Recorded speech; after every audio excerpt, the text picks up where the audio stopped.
Saya lebih milih di sini dulu karena unpredictable-nya nasib atau kepada keadaan saya yang tidak pasti. Saya yang udah 3 kali di penjara, nggak mau di penjara lagi. Dokter di Indonesia bisa mengoperasi pasien di Afrika, bisa mengoperasi pasien di ini tanpa dia harus hadir. Dan bagaimana dia bisa mengoperasi secara presisi karena data science. Jadi data dari pasien, kemudian bentuk tubuh pasien maupun organ yang akan dioperasi itu dikirimkan dari Afrika ke Jakarta, dan dokter itu melakukan operasi dengan menggunakan data-data.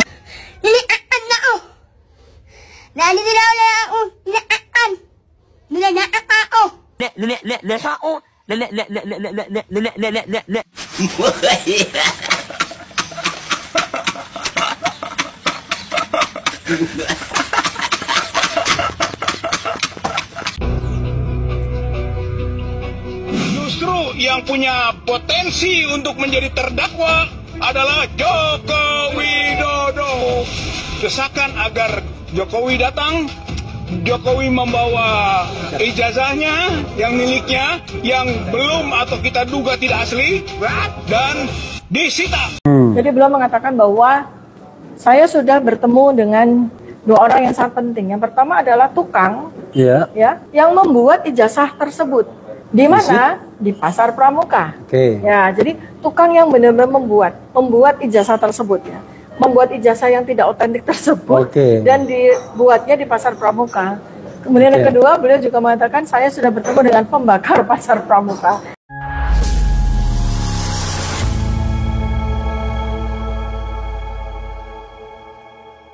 Assalamualaikum warahmatullahi wabarakatuh. Saudara-saudaraku sebangsa dan setanah air, dimanapun kalian berada, semoga kalian selalu dalam kondisi sehat walafiat. Berjumpa lagi dengan saya di Gaspol Update. Kami bukanlah buzzer pihak manapun, kami hanya menyajikan keputusan ada di tangan Anda.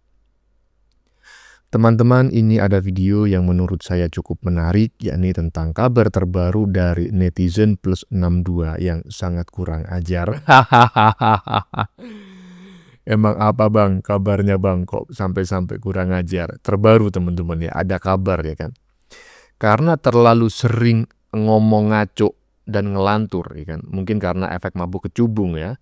Tiba-tiba saja bibir si tipu-tipu bengkak.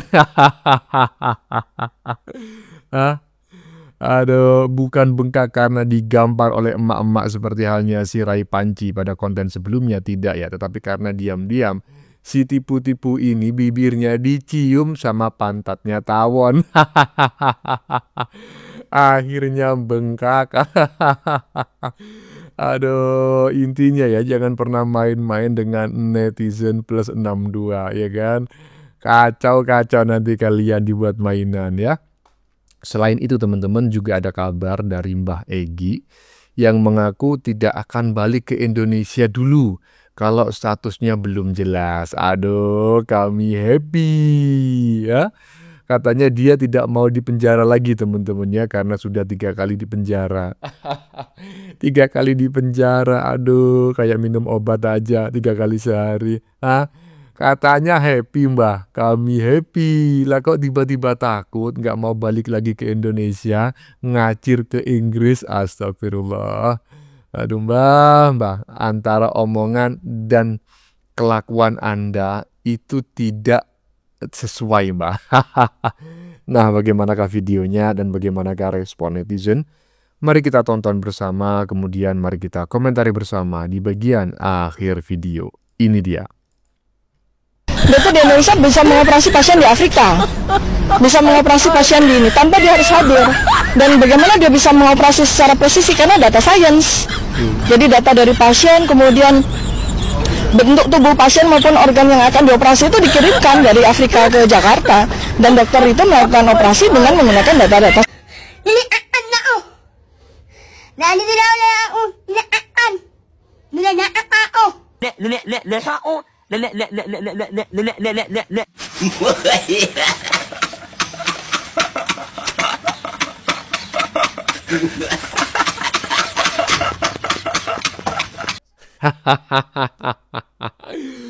Aduh, netizen plus 62 ini harus dicari ini kok bisa-bisanya ya kan.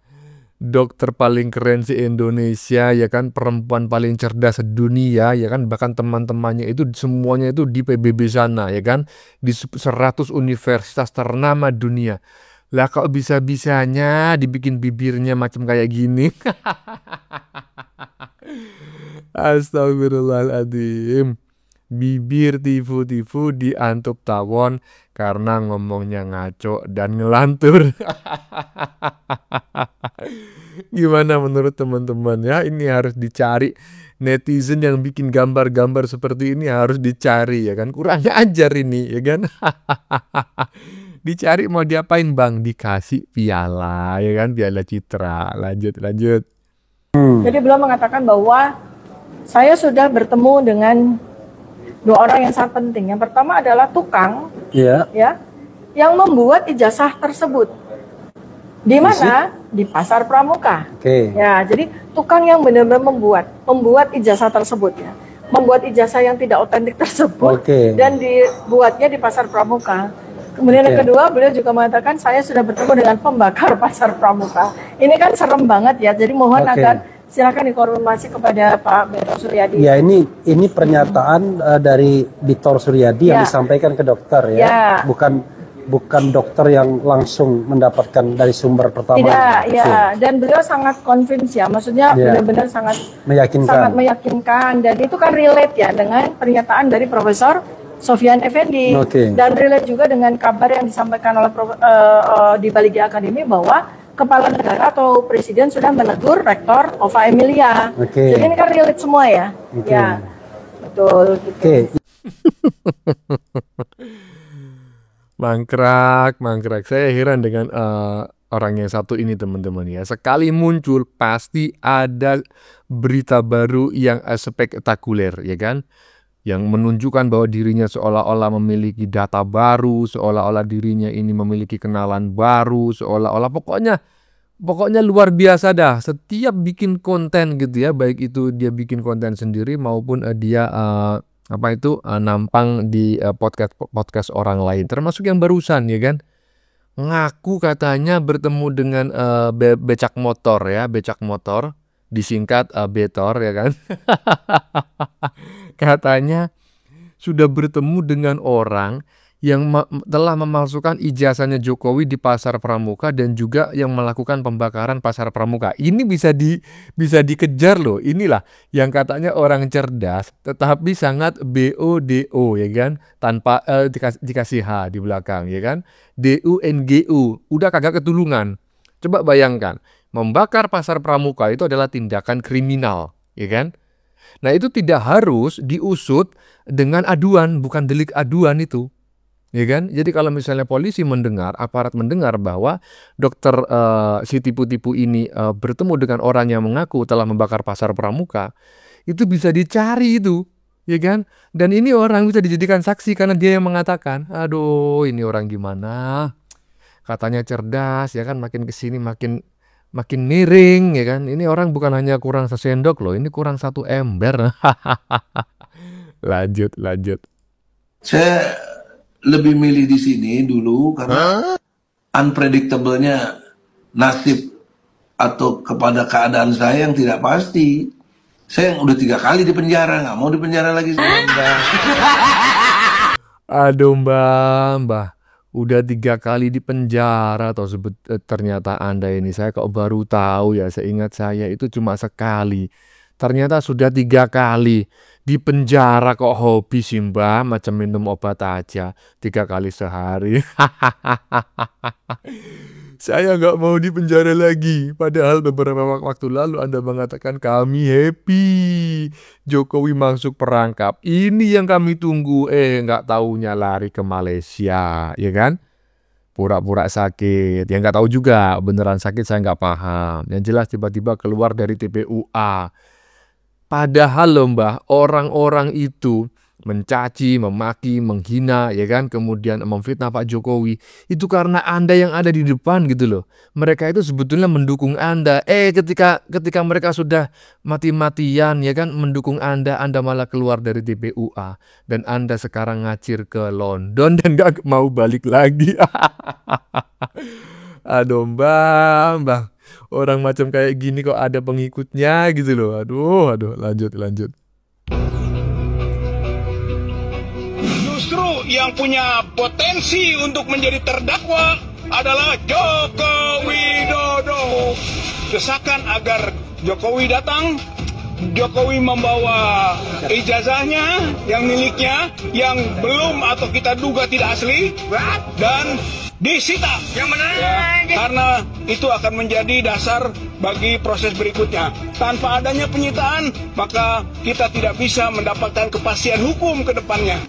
Woi, Rijal, orang tua yang bego.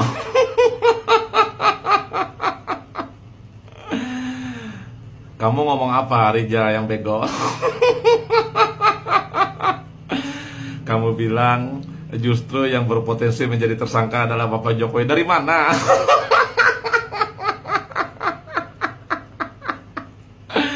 Bapak Jokowi yang jadi tersangka yang bakal masuk penjara dari mana?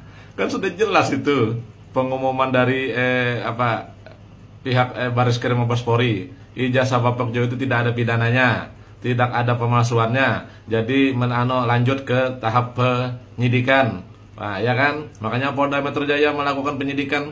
Kan yang sudah bakal jadi tersangkanya kan itu sudah jelas tuh. Ada daftar namanya tuh, ada 12 nama itu. Makanya sudah ada kan ditetapkan. Nah, karena penyidikan ini ada korban. Nah, berarti kalau ada korban berarti ada pelakunya itu. Nah, kan makanya pelakunya sudah ada tuh kan daftar namanya, sudah itu kan 12 orang yang diumumkan oleh yang lewer katanya atau alpukat kelompok kalian tuh.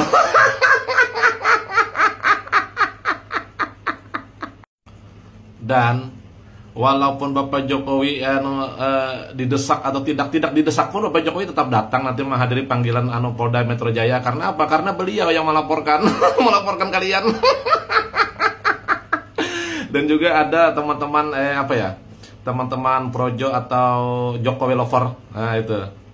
Artinya Bapak Jokowi tidak perlu didesak juga nanti akan datang membawakan ijazahnya, ijazah asli beliau. Tapi membawakan bukan untuk kalian gitu, tapi untuk diserahkan diserahkan kepada Polda Metro Jaya untuk diserahkan nanti ke pihak pengadilan di persidangan. Bapak Jokowi akan datang membawakan ijazah aslinya, dokumen aslinya nanti ke Polda Metro Jaya untuk dibawa nanti sebagai barang bukti nanti untuk di pengadilan. Bukan untuk kalian. Walaupun nanti ijazah Bapak Jokowi disita, ya disita juga ibaratkan tuh tetap juga kan yang menyita kan pihak Polda Metro Jaya. Nah, disita kan untuk bahan ke pengadilan. Terus ibaratkan tuh disita ijazah atau dokumen asli Bapak Jokowi itu bukan untuk kalian juga. Jangan sampai nanti kalian berharap nanti Polda Metro Jaya menyita ijazah Bapak Jokowi, setelah Bapak Jokowi menyerahkan untuk dilanjut ke pengadilan. Nah, terus kalian berharap ijazah itu diserahkan kepada kalian. Enggak lah, mimpi. Makanya kan nanti Bapak Jokowi menyerahkan ijazah aslinya terus disita oleh pihak Polda Metro Jaya untuk apa? Untuk maju untuk ke tahap berikutnya ya di pengadilan itu loh, Rijal. Jadi kepastian hukumnya sudah ada. Kepastian hukumnya ya pasti dari pihak kalian itu loh yang sudah sudah bakal jadikan tersangka yang bakal dihukum.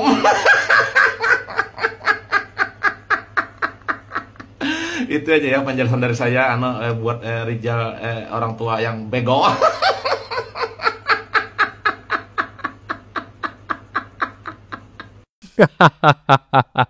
Iya, menarik sekali teman-teman ya ulasan yang disampaikan oleh Mas Ian Jibril barusan, terutama di bagian depan tadi ketika mengomentari pernyataan si Aki-Aki suara cempreng ya kan, bahwa yang berpotensi ya kan menjadi tersangka dan akan dipenjara katanya Pak Jokowi. Katanya Mas Ian Jibril, dari mana ceritanya? Gimana ceritanya? Aduh, ada cempreng ya kan. Kau itu kan sekretaris, wakil ketua apa sekretaris ya kan? Ketuanya kan Mbah Egy. Mbah Egy sudah mengundurkan diri sebagai ketua TPUA ya kan. Dia sekarang melarikan diri atau ngacir lah gitu ya, kata-kata yang lebih sopan, ke London, Inggris. Kau mau ngacir kemana? Ke akhirat. Aduh, Rijal ada aja ya. Koclak pokoknya para sudrun-sudrun di negeri ini ya. Lanjut. Tidak identik, palsu. Dan kalau palsu, maka potensi yang harus didakwa, dituduh, dakwa, kemudian masuk pengadilan adalah Joko Widodo. Kita yakin kalau itu dijalankan, Joko Widodo akan dihukum karena melakukan pemalsuan dokumen otentik, atau menyuruh melakukan pemalsuan, atau hal-hal yang kita sebutkan dalam pasal-pasalnya. Yang jelas, Rizal Padilla atau Wak Ijal. Rizal Padilla bilang ya, ini merupakan persoalan yang sangat serius. Oleh karena itu seharusnya juga kita menunggu putusan dari proses yang ada di Bareskrim. Bukannya di Bareskrim udah selesai, Wak Ijal? Udah nggak ada lagi kasus di Bareskrim. Sudah ya dicek keaslian ijazah Bapak Joko Widodo. Kata Rizal, karena di Bareskrim itu justru yang punya potensi untuk menjadikan terdakwa adalah Joko Widodo. Bagaimana caranya Pak Joko Widodo ya dijadikan terdakwa di Bareskrim? Wajar, bukannya di Bareskrim sudah dibuktikan keaslian ijazah Bapak Joko Widodo. Jadi mana lagi kasus yang di Bareskrim? Kau ini Wak Ijal ya, udah tua, tapi otak kau tak ada. Yang ada di hati kau tuh hanya kebencian kepada Bapak Joko Widodo. Ini karena HTI dibubarkan. Wak Ijal ini kan adalah salah satu HTI.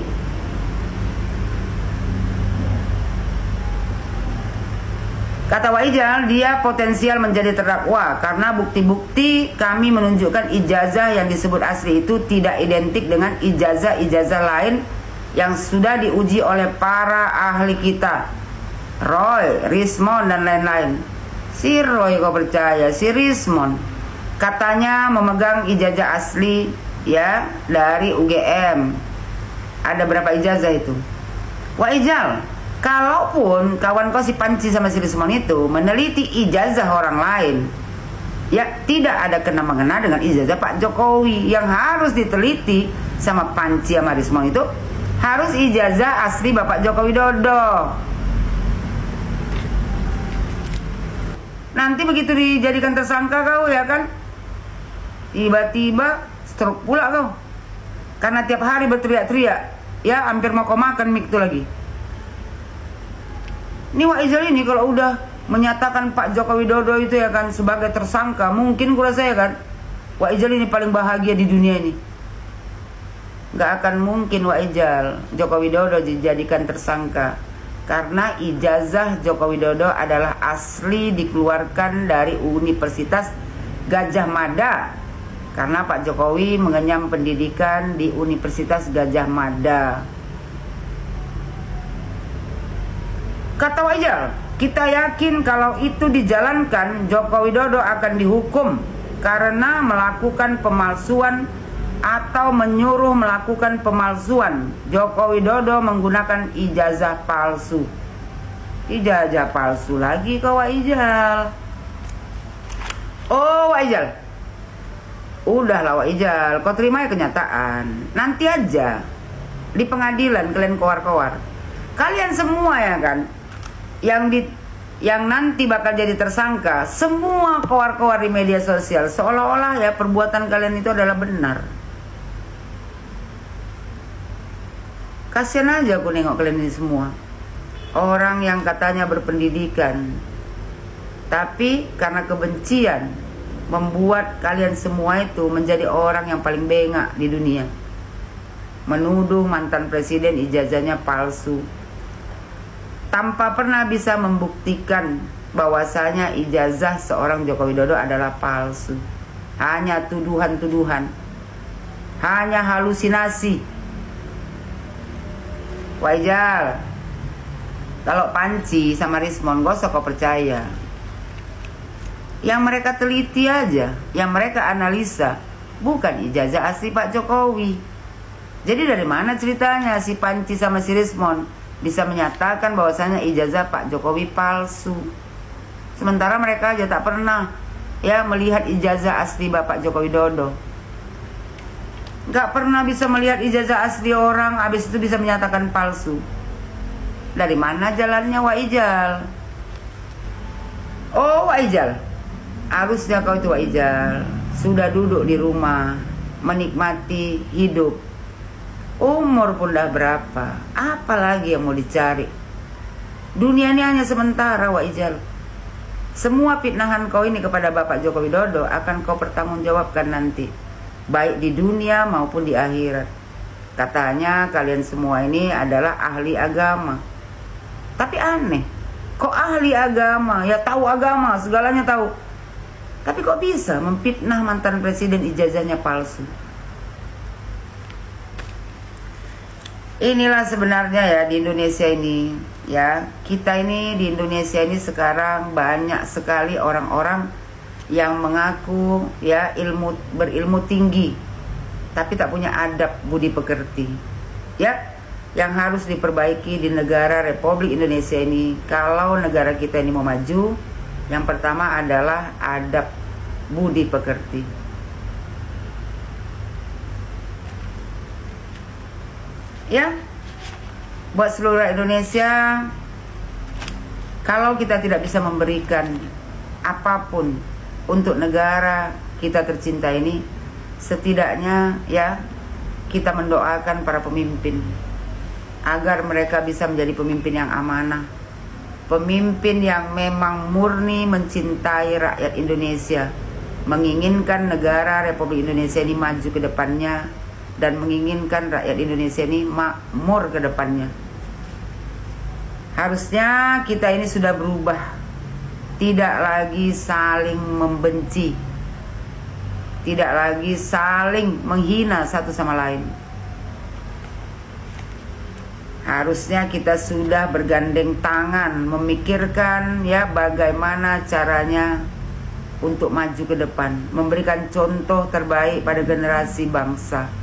Kalau yang punya ilmu, alangkah baiknya kalau ilmunya dimanfaatkan untuk ya membimbing anak-anak generasi bangsa ya agar berpikiran maju ke depan.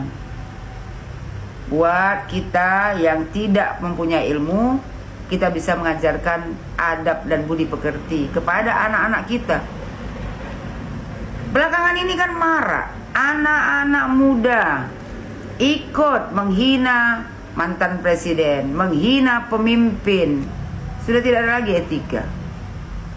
Karena apa? Karena mereka mencontoh orang-orang seperti Wak Ijal ini yang setiap hari disebarkan di media sosial. Ya, orang ini menanamkan kebencian.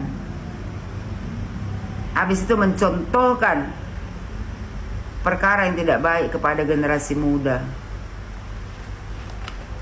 Ya, mari kita pada orang tua memperbaiki diri, memberikan contoh yang terbaik untuk generasi muda agar mereka tahu menempatkan diri dan tahu membangun negara Republik Indonesia ini maju ke depan.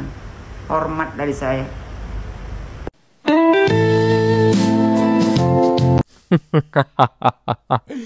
Iya, saya mau mengomentari sedikit ya tentang Ibu Yohana ya. Ibu, kenapa sih Ibu terlalu bersemangat kali ya kan, serius sekali mau komentari ya kan, pernyataannya aki-aki suara cempreng ya kan, yang belum jelas ya kan kejiwaannya itu 100% sehat atau enggak. Udahlah santai aja Bu ya kan, mau komentari boleh ya kan, karena memang bagian dari reaction politik ya kan, tapi jangan serius-serius sekali lah. Saya yang mendengarkan ini macam kayak mana gitu, orang macam kayak gitu sedeng mau dikomentari serius. Yang katanya berpotensi, coba bayangin ya, yang katanya berpotensi menjadi tersangka dan dipenjara adalah Pak Jokowi. Coba ini kalau orang waras nggak mungkin lah mengatakan demikian. Dia tahu di mana dia saat ini posisinya kan, seperti itu ya kan. Orang dia yang terdesak, dia yang terimpit ya kan, dia yang tersudut, malah dia yang ngata-ngatain Pak Jokowi yang akan jadi tersangka. Ini kan orang sedeng. Lagian ya, itu mic bulu-bulu kok bulu-bulunya udah pada keriting, itu gimana ceritanya? Kebanyakan dipegang gitu ya, kebanyakan dipakai demo. Jadinya rambutnya yang lurus ya kan, bulu-bulunya yang lurus sekarang jadi keriting. Astagfirullah, nggak mampu beli lagi ya. Bohirnya udah ketangkap semua. Bagaimana menurut kalian? Keputusan ada di tangan Anda. Silakan tulis di kolom komentar, baik Anda yang setuju maupun yang tidak setuju dengan isi konten ini. Sebelumnya saya memohon maaf jika dalam penyajian konten ini ada kata-kata yang menyinggung, kurang tepat penggunaannya, atau ada data yang dianggap keliru atau salah. Saya memohon maaf yang sebesar-besarnya. Kita jumpa lagi di lain video. Salam NKRI.